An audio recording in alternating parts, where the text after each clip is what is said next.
Welcome back to Two Random Dudes Pod, man. This episode 4 of the first season. This should be a crazy one. Hit me with the intro, man.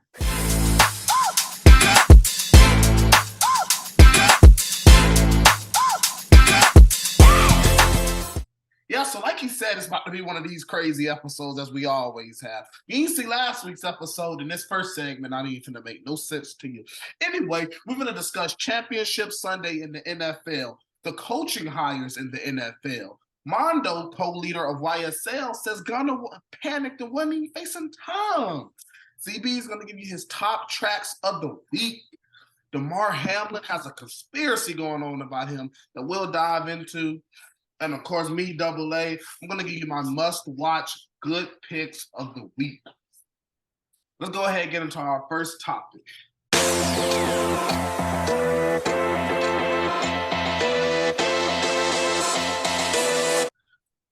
This past Sunday, there was championship weekend in the NFL, a game that went completely unexpected, and another game that went how most people expected that type of game to go. If you didn't see our YouTube shorts, we trolled each other because two of our predictions hit. Z's prediction hit on the 49ers. He said it was either going to be a blowout or it was going to be a really close one, and it was a blowout on the Eagles' part, so that's good for them. And my prediction hit on on the Chiefs winning by 3, them dominating in the sack game. That's the real thing. But let's go ahead and talk about it. I'm gonna let you have the flow first. Nah, you can go first.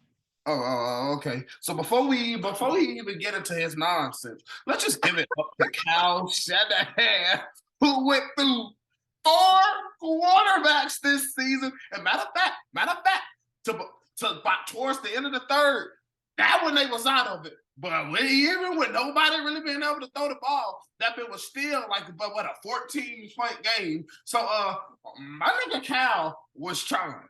And Nick Sirianni, still not better than him. I stand on that. Solely.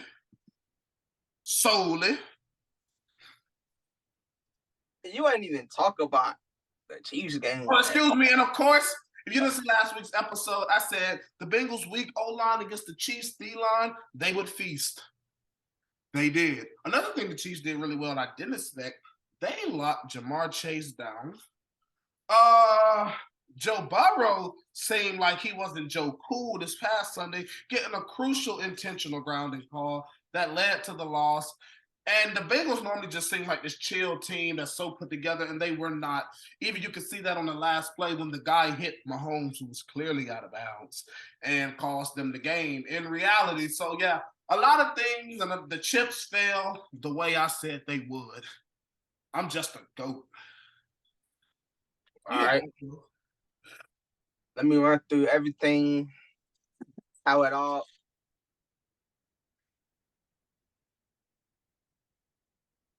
All right, let me run through everything, how it all went down, man. So first, let's talk about the Chiefs and Bengals game.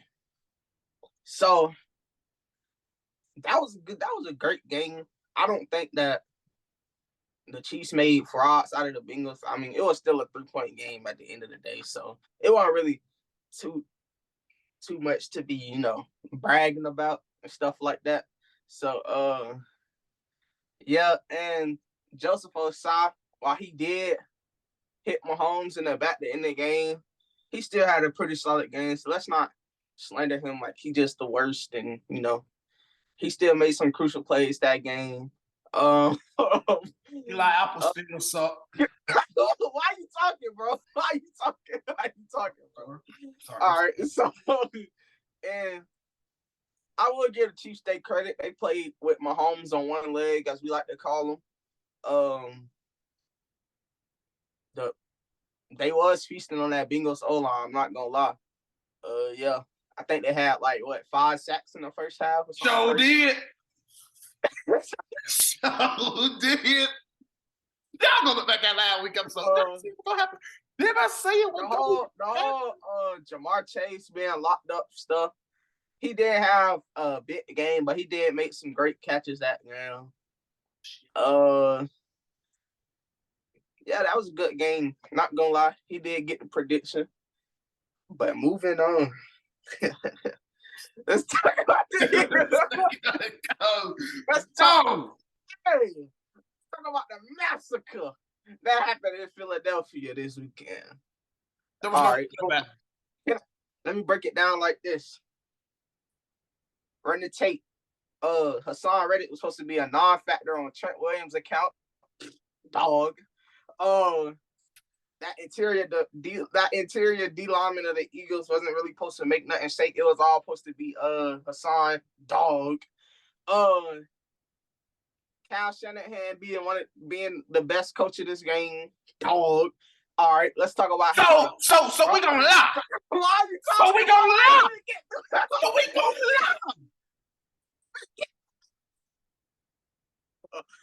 lie. Bro, can I finish what I'm trying to say? No. All right, so this whole Sirianni versus Shanahan debate, I still think they both great coaches, but Shanahan putting Brock Purdy in was not smart at all. He really risked that man's future just to run the ball every play. He should have go ahead and put. He should have just went ahead and put CMC. He should have went ahead and put CMC at bro. CMC. Hey bro, listen. Let's not shoot on days you decide to do drugs. Bro, can I finish my tape? Can I finish my tape, bro? I ain't even halfway through the game yet, bro.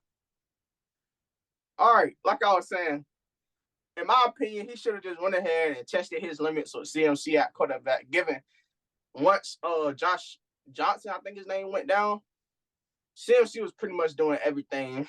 Like, and before that, CMC was still doing everything because he's force-fed. Let's talk about how I did, just so happen on my account to like look at this. Is this childish or what? Is this childish or what? I can't talk. Can we sit here like two grown adults and talk about the game, bro? Go ahead.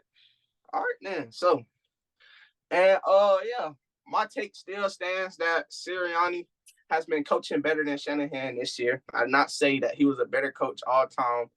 The nigga Sirianni just started his head. Huh? Scare. Yeah, this year. Sirianni. Oh my Lord. We talk about how Jalen Hurts wasn't supposed to.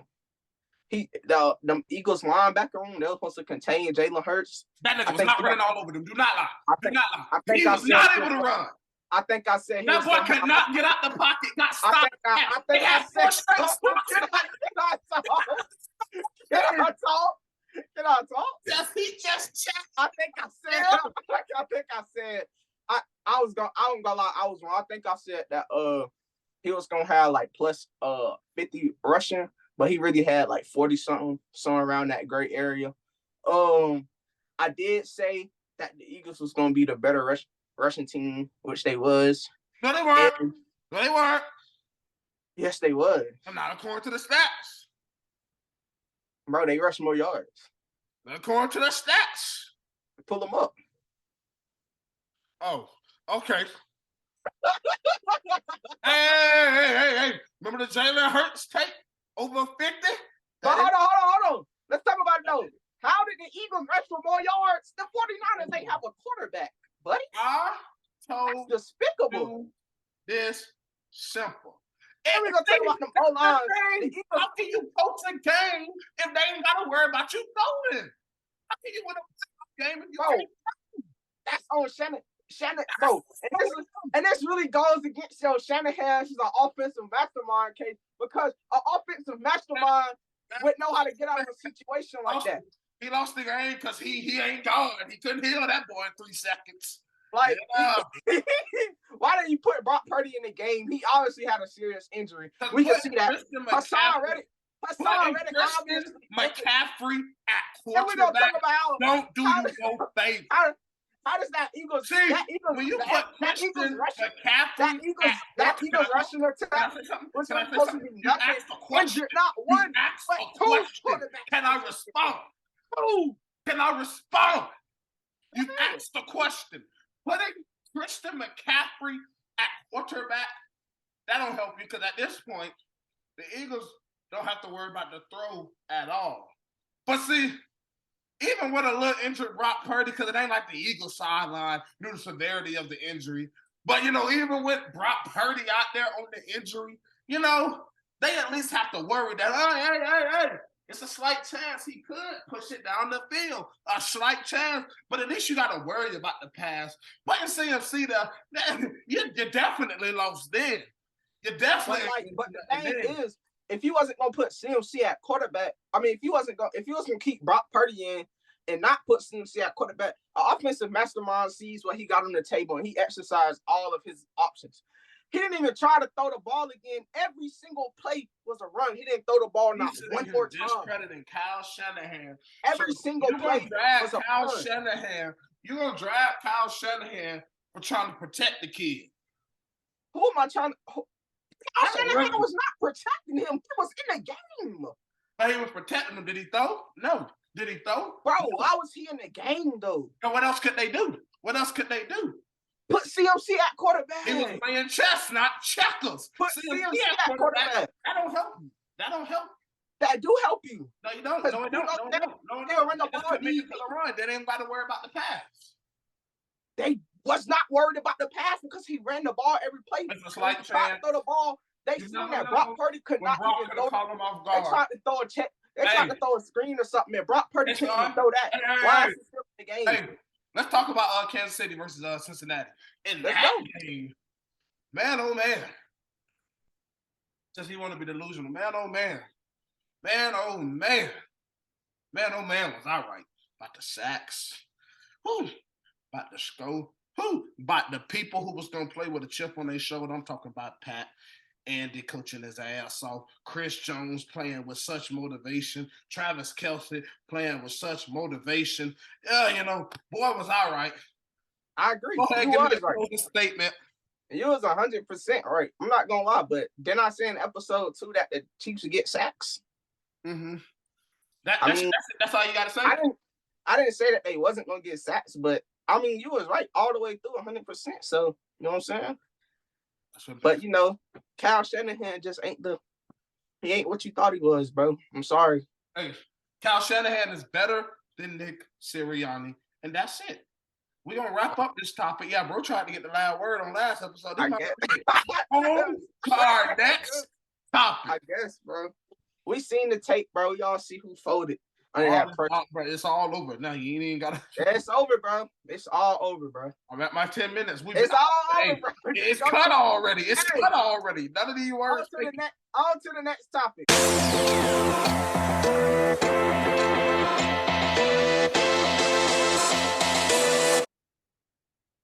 On our next topic, we're going to remain in the NFL as 2 new head coaches have been hired. Over in Denver, the Broncos have traded a couple of more first-round picks for Sean Payton, while the Texans have hired DeMeco Ryans of the 49ers.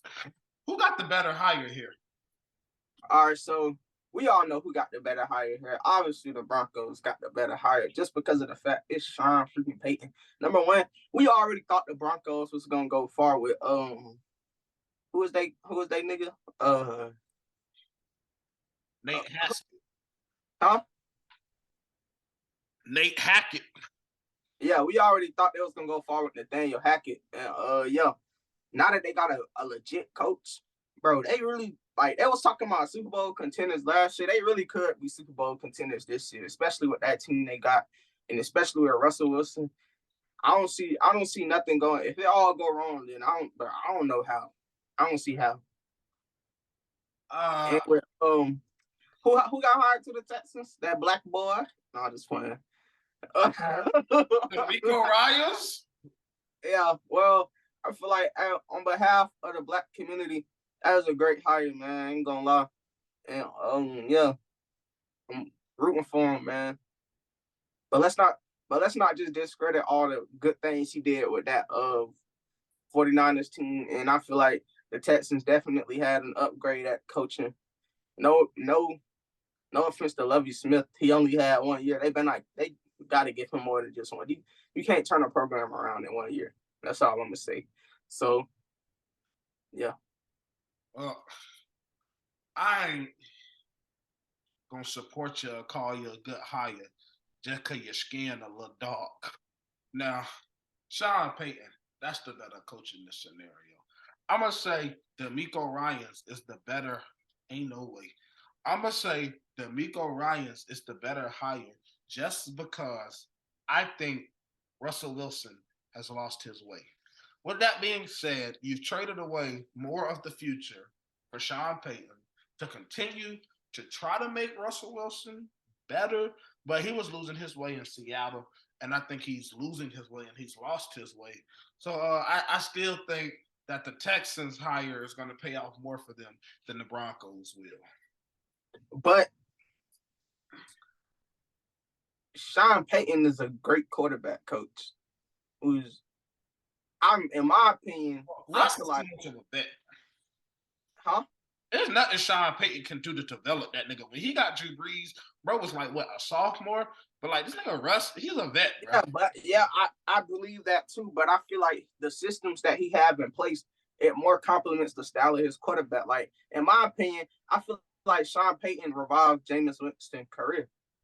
He was because from what we seen in Tampa Bay, it was a drastic change from what we seen when he was under. I agree. Coach Payton. So I feel like Russell Wilson probably gonna have one of his, and I mean, yeah, we can say he lost his way, which is really just he was the most sacked quarterback, and I think he had the most sacks for a loss this season. I say it again. So, that's his fault. I'm not gonna slander Russ because I feel like Russ still can do great things, in my opinion, and we'll just see next year. Because the NFL takes a whole year to come back. Come on, why you have to say it like that? Because I hate that jump. Like, why are they how long is it supposed to take? Huh? How long the break supposed to be? All right, if you're gonna take a whole year to come back, we need 20 games. Need to be dead. Well, you crazy. All right, we need 20. Bro, look what the NBA doing, bro. The NBA players hitting all parts of their bodies constantly by big ass linemen and pads. Yep. No. They do it in no pads, so they hit that hard wood every time they jump up. Bro, they're like falling on the floor while you playing as a little kid. But you can getting boneted out there. NBA players tear their ACL and break bones. Bro, NFL, if they try to do anything close to the NBA season, we have a lot of dead or hospitalized athletes. Yeah, I mean, bro, I didn't say 82 games. I said 20. 20, well, then you got to think about the playoffs. That's a pretty long season. That's hard. Exactly. And they're going to take a year to come back. That's hard. No, that's unsafe. But I feel like the script writers, like, they brain is only programmed for only a certain amount of weeks. So, going to the next segment.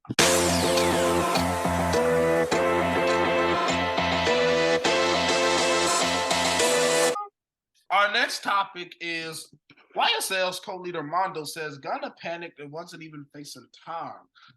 We talked about this topic last week. I don't know how to much really elaborate on this, but like, do you think Gunna wasn't facing time? Bro, it's a Rico. Everybody facing time. So he just chatting for sure. Yes, bro. It's a Rico, bro. Everybody facing time and niggas already started snitching. So that being said, it was bro, it's kill to be killed at this point. And Young Thug ain't really got no way out because he is who they want. He they target suspect. Bro, if they can convict him and drop everybody else, they would. So Thug is the prime suspect. But my whole thing is like, if Gunna wasn't facing no time, allegedly, according to this guy, why would he be being held? Or like, why was he held for like down to 6 months? Why did they just have bro in there?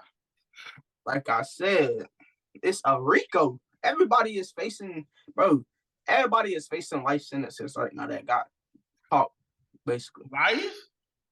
So you think Gunna was facing life? Everybody facing 25 plus right now. I ain't gonna lie, that boy was facing life, boy. that boy wrote a biography, boy. You got all scot-free, but that nigga still got to jail. You went from life to scot-free? What did you do? He still got to go to court, but he ain't scot-free yet. Bro went from life to out the door. Nigga, I want to kill him. And I see what he's saying. Like, Gunna wasn't in too deep. Like, he really dug himself out of the hole before he got in too deep. So I don't blame him for doing what he did because people was already talking. So I don't blame him. So you think, regardless of whatever information Gunna gave up, regardless, you think they would have still got Thug? Yeah. Okay, so Gunna's little testimony don't really mean much, is what you're saying. It do, obviously. I mean, you still incriminating YSL as a whole, as a record label. You incriminating them as a record label. I think their reputation is going down as we speak, as a record label. You're incriminating them as an organization. Meaning, my whole thing right now is, if it's public knowledge that Mondo is co-founder of YSL, why is he free and able to be going on podcasts or whatnot right now? I honestly cannot tell you. But yeah, anybody with that name attached to them pretty much under the light now since what his statement or what his agreements to the statements was saying. Hey, listen, boy. When Mondo better start sending these threats, the rat gonna get him put behind bars. Be careful. He ain't no 6ix9ine though. He didn't do all that. No, whoa. We speak on 6ix9ine like, bro, it's just this terrible atomic rat. He is. 6ix9ine, bro. 6ix9ine took out his. Come on, bro. These niggas slipped on 6ix9ine completely. They flipped on Tekashi completely. Bro was supposed to sit there and take the charges. He incriminated his whole game. I can't nothing you just said. He kicked bro to the curb. Bro broke the sound area. They kicked bro to the curb, bro. Bro, that's their life, bro. But that's like, bro, once you put yourself in that type of life, you can't be Irish snitching, bro. You know what you signed yourself up for. He watch it happen every day. Niggas go to jail and they homies instantly switch up on them until they get released. Niggas was probably smashing his girl, all types of crazy stuff. Well, we're going to leave this topic. Like I said, this is a topic we can't fully finish until the trial is over. On to our next topic.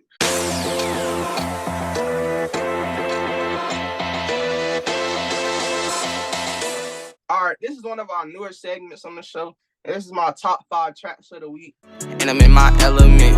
Bad bitch, brown skin. Swear she heaven sent. And I swear the way she move her body, she so delicate. First, we got Beast Mode by Hurricane Wisdom. If you're looking for a lyrical artist that's going to, give you a feel of like, oh yeah, this is something I can really vibe to, you go ahead and check that out. Second up, we got Vegan by Taliban Doodle. While this isn't a new track, I feel like not enough people has tuned into it, and it really hits. Like, you're gonna be like, oh my God, who is this? He is one of them, like, oh my God, he really walking like one of them. And next up, we got Magic Potion by Tusi. Yeah, that's one of them ones for real. And he just dropped a new album too. So y'all go tune in to him and tune in to really all his music. But Magic Potion is probably one of his best projects that I've heard. We got King Snipe by Kodak Black, which is recently just dropped. Kodak Black and Gucci Mane. If you really want to listen to some banger head, turn the speakers all the way up and just jump to something, I give you that. And lastly, we got No Libs by Taliban Dude. That's really more of a lyrical and methodical tape that you really gonna be like, oh yeah, they're really gonna have you thinking like, it's something I want to bump to while I'm in the car driving somewhere, stuff like that. Y'all go check out all that. And lastly, I'm gonna go ahead and put y'all on to something real quick. Tusi, when I first said Tusi dropped a new album, listen, it's probably his best album, bro. If you ask me, it already got some automatic bangers on there. My favorite song personally on there is Since Ninth Grade and Last Song, just because I feel like he really expressed himself in them two. And I really like to hear when artists break the barrier of, oh, I got this image, so I'm gonna keep this image going. Nah, he really expressed himself, and but that's it.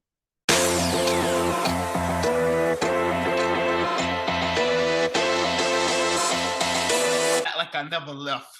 I know y'all missed me. I would have missed me too. Our next topic is the Damar Hamlin conspiracy theories going around, and we're just going to address this nonsense. So recently, Damar Hamlin appeared at the Bills, lost to who was it they lost to? Cincinnati, and his face couldn't be seen, and he has later revealed his face. But people conspiracize that the NFL has cloned him because he died on the field and it was bad for business, yada, yada, yada, all that nonsense. What do you get out of all this nonsense? Bro, the NFL really tried to they tried to use this. No, first, I'm not even going to say that because, first of all, congratulations to Damar Hamlin on his recovery, man. That was a speedy recovery. So, what I'm finna say has nothing to do with him or regard to him or his family, which I feel like his situation was very serious and that, it should be treated as such. But what I'm going to say is something that I'm just personally think, and there's nothing to do with what he's going on. So, boom. I feel like the NFL did that to try to throw people off their track. Keep going.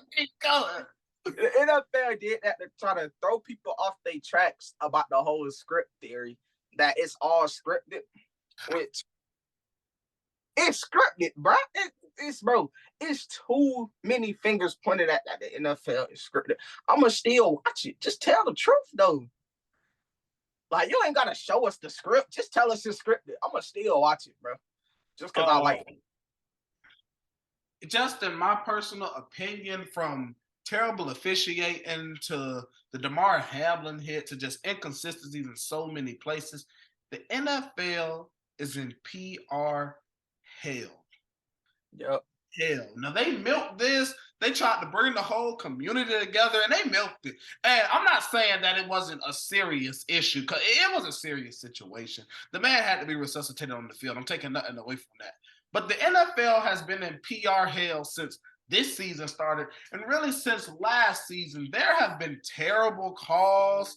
I mean, there have just been so many things that the NFL has just had issues with this season, that I think when they saw this Damar Hamlin whole thing, I think they did, act on it, and they struck on it. And, I'm not saying, they evil or nothing, but they just did what any other corporation do. They saw a way to help with one of their issues and they pounced on it. And the NFL really is in PR hell right now. Bro, the officiating has been at an all-time, worst it's ever been recently, bro. Like, it's so many missed calls that it's so crazy. Like, missed calls used to be like a little fraction that people would have to go back and really rewatch the game and depict a missed call. Bro, even the announcers is calling out missed calls on live television. And then as far as the games go, I mean, they're terrible now. I mean, every now and then you get a game, but you have really terrible teams, and then you have really stacked teams. Either the salary cap it's benefiting too many people and not benefiting enough people. There is such a disbalance. Has this not been like the most predictable playoffs ever? It's been too predictable, bro. It's not even exciting. Everyone knew the 49ers and the Eagles was going to the championship, and the Bengals and the Chiefs was going there. Everybody just knew that. Everybody knew that already. Bro, the only thing that really threw people off was probably the Chargers versus Jags game when they came back from 27-0. But after that, it was just pretty much, I could have won Terry money. Could have won Terry. I'm saying Terry is money. I really stopped trying because I never get it down to the exact. But I really could have won Terry Monday one of these. I could have won Terry Monday divisional round for sure. In the NFL, they got some work to be done. Anything else you got to add to it? On to our next topic.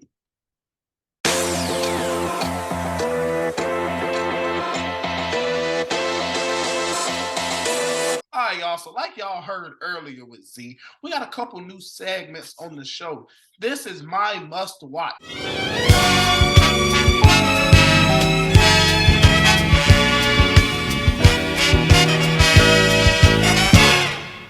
I am a TV movie fiend. I love television and movies, not even just looking at them, but the behind the scene, the process, all of that. So here are my top 3 things you should watch right now. Coming in at number 3, a fun movie that you can watch at home right now is Megan. If you don't know what Megan is considered a horror movie, but once you watch it, you realize it's a little bit of comedy, it's action, it's fun. It's not really scary at all. So it's considered a horror movie. But if you don't know a little bit something about Megan, Megan is about a AI doll that, takes on a mind of its own, continues to evolve, can't separate certain, things, life or death, good or bad. And, it just leads for a fun story. And a sequel has already been confirmed. So go ahead and watch Megan and become a fan. There's more to come. Coming in at number 2, just released today, The Proud Family Louder and Prouder Season 2. These are for my people that enjoy nostalgia, nice 30-minute sitcoms or, cartoons. You can sit back, relax, laugh with the whole family. This is a great one to watch. It's going to give you all the nostalgia, all the laughs, and of course, all the feels, and it's Black excellence. So yes, please go check out The Proud Family Louder and Prouder on Disney+. Coming in at number 1 is Free Ridge on Netflix, the new spinoff of On My Block, Netflix's hit series. Ever since Free Ridge started to drop their teasers and trailers, all my On My Block fans, and there was a lot of you, we're becoming more intrigued as the days go on. I mean, they're dropping so many hints and clues, and I feel like this new mystery is about to be bigger and better than, the Roller World thing, because, number 1, we know that Peggy Blow has been casted in the show. That is the actress who played Abuelita. So is Abuelita dead? I mean, there's a lot you just want to know. And I feel like Free Ridge is one of those shows that'll be highly anticipated upon its release. Now, if you want to look ahead, coming soon is Outer Banks Season 3. That comes out on February the 23rd. I recommend go ahead and catching up on your Outer Banks. If you just want to watch Season 2, watch about 1-2 episodes a week. And by the time you're done, guess what? Season 3 is out if you just want to refresh yourself. And the movie you can look forward to that I think all people will be looking forward to is Scream 6. This will be the first Scream without the main character, Sydney, of course. But, from just the trailers, it's a different atmosphere. It's a different environment for Ghostface. It's just different overall. I think it'll be interesting to see how the new young cast, and of course, it's adjusted to the 2020s era as all the Screams have. If you watch the Screams, Scream 1, 90s. Scream 2, 2000s. Scream 3, late 2000s. Scream 4, 2010s. Scream 5, 2020s. And Scream 6, 2020. So, yeah, you can look ahead and you can be ready to watch Scream 6. Those are my must watches for the week. And just like that, we done. Let me get Z back in here.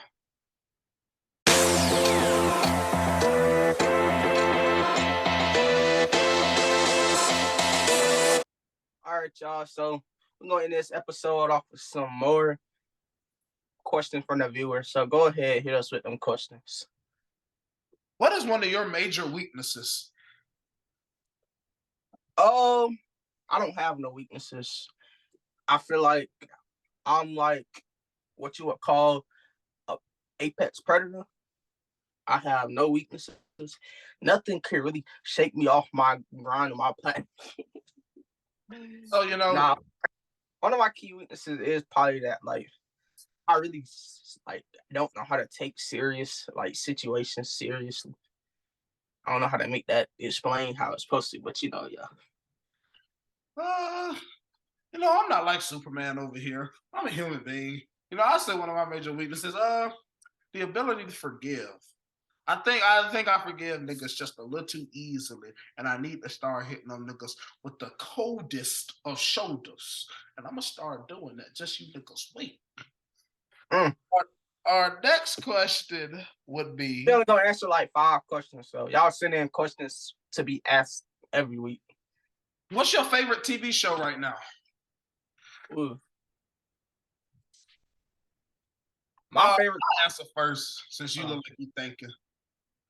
Last time I binged a TV show that enthralled me, and I could honestly say is my favorite, it's Wednesday. I mean, I don't come across a lot of shows I like that just really capture me. So as of right now, it's Wednesday. No, I have not watched that 90s show yet. I think when I do get on it, I do believe that will probably shoot up my list for right now. But right now, it's Wednesday. My favorite show that I'm watching currently is probably Jenny and Georgia. I gotta finish that. I'm only in the beginning. And all time, my favorite show all time is definitely that. I don't even know. Oh, I'm gonna give y'all On My Block because that show really like took me in by surprise. Netflix really know it. I didn't know we were doing all the time. If I had to say all the time, I can't be a liar. I can't say I wasn't addicted. That shit was like a drug. I'm talking Stranger Things. Yeah, I can't be a liar. That's my favorite of all time right there. It was too good. And bro watched it 20 times, so I'm Okay. Have you when he watched it 20 times, I think it had 3 seasons, so I don't see how you can watch it. Honestly, I think I'm a person. No. Honestly, I think I'm a person with completion anxiety. Did y'all see the ending to season 3? I mean, I just kept rewatching because I'm just like, what happens next? Now, season 4, I watched that bit once. Season 4 gave you a good ending, nothing that just left you hanging on. Bro, it's depressing. The next question. The next question is: have you ever met a celebrity? Yes. Oh, bro, I'm not gonna lie. I met a couple of celebrities in my life, but the biggest one that I met. Keep going.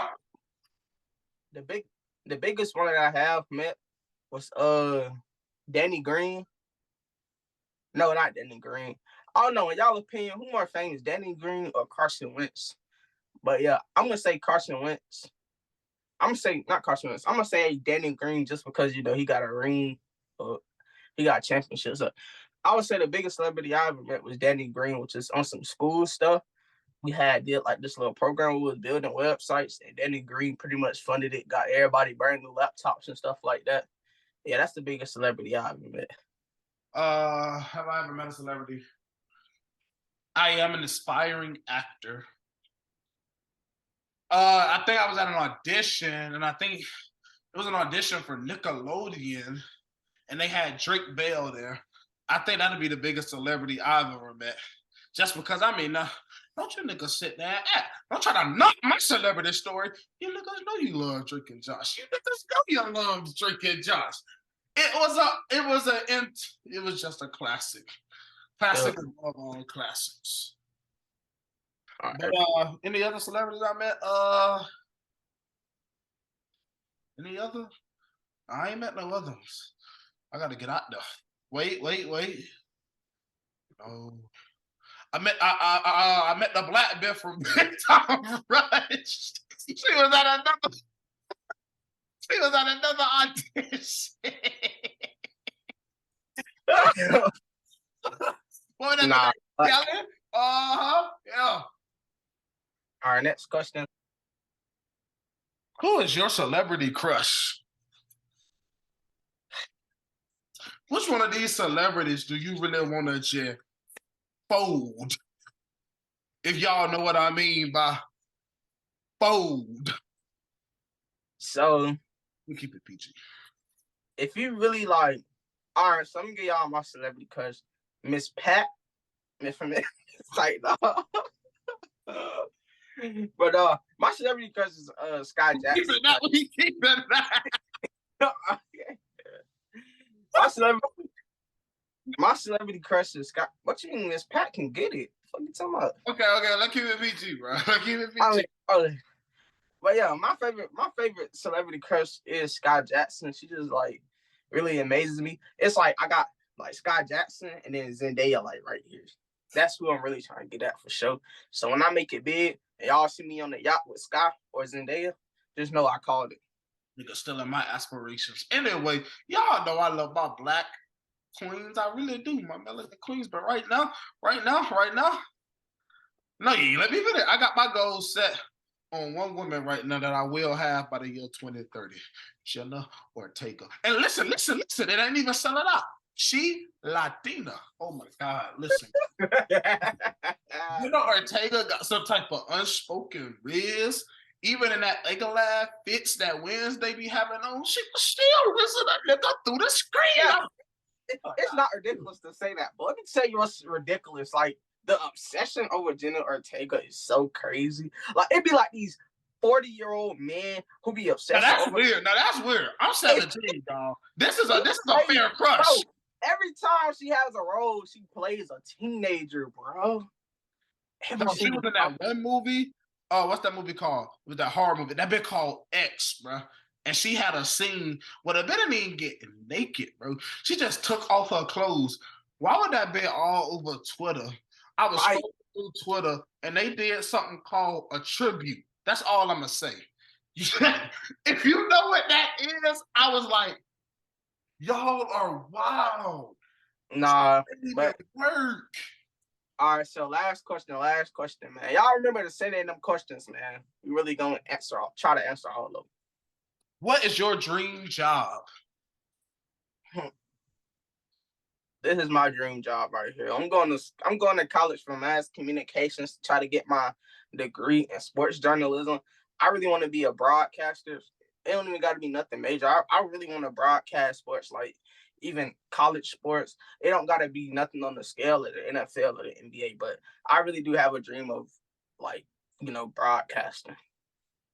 My dream career, and it's been my dream career for years, is I want to act and screenwrite. I mean, number one, I get so many ideas, and my biggest dream is just to see one of my ideas on the screen. Another one of my dreams is to see myself performing on screen. So that is the dream jobs for me. They might happen, they might not. Only time can tell. Hey, I could die tomorrow, hit by a bus. We never know. Wouldn't be the worst scenario. Okay. Any closing comments before we end this very good episode of Two Random Dudes? I just want to say that y'all go ahead and follow me on Instagram, z.berg__, or is it one underscore? I don't know. It's gonna be in the description. Make sure y'all go ahead and start tuning in on my music. I really do make music. My artist name is just Z-Bird. Y'all look that up. My favorite song that I personally made is called Creep. Or, yeah, that's it. Hey man, if you tuned in and you done made it this far, I thank you. I thank you for real. Man, y'all make sure y'all go ahead and follow us on TikTok and Instagram. We'll be posting exclusive clips, never before seen behind the scenes footage, all types of stuff. You gonna get this stuff before it makes it here on YouTube. With that being said, man, another banker. We out of here.